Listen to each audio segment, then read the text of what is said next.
Hi, I'm Grant. The title of my sermon is Refuge, and my scripture references are Psalms 46, 1 through 3, Proverbs 3, 5, and Genesis 9, 11 through 13. Have you ever had a bad day? What or who did you look to for help? Well, I'm here to tell you that as stated in Psalms 46, 1, God is our refuge and strength, always ready to help in times of trouble. NLT version, if you're wondering. I'm here to take you on a journey into a person's life without Jesus, someone who knows Jesus, and a little bit about me last year. Point 1, the person who has heard of Jesus, but doesn't personally know him. This person gets into all kinds of wrongs, stealing, swearing, vaping, and on and on.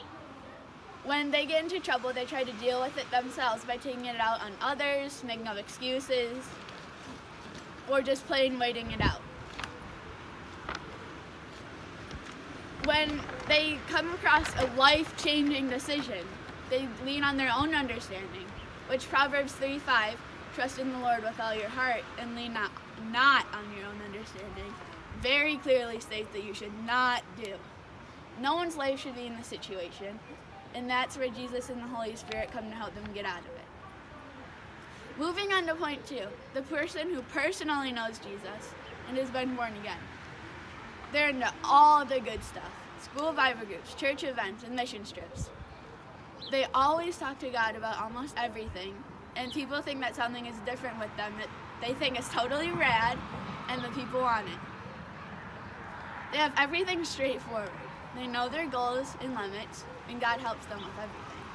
They know that it is very hard to do things without Him, and we all sin and need forgiveness. Last year, I was in 6th grade. Most of you are in or have been through that evil time. 5th grade was, as they say, puppies and rainbows. We had a birthday party for the birthdays in that season every few months. We got class currency and used it on all sorts of useless toys and stickers. In 6th grade, my closest, nicest friends that I would never ever expect to swear somehow did. I might have fallen into the trap if it wasn't for Jesus. Every time trouble rose up, I prayed, and Jesus came to stop it. Like, for example, all of the bullying on my bus. The kids were bullying, posting unwanted or secret pictures on different social medias.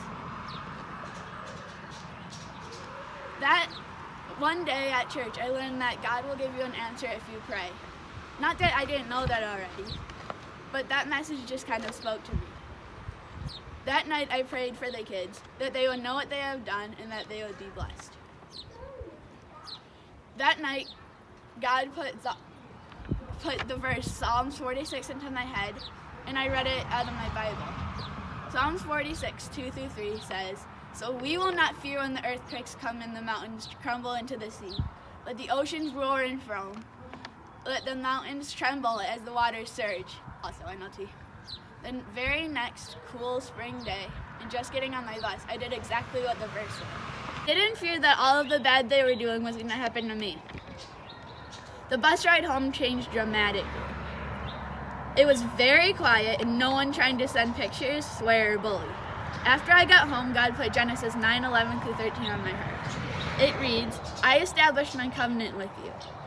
Never again will all life be cut off by the waters of a flood. Never again will there be a flood to destroy the earth." And God said, "This is a sign of the covenant I am making between me and you and every living creature with you. A covenant for all generations to come."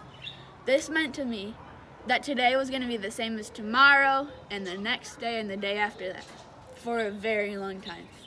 The bullying, as of today, has not come back.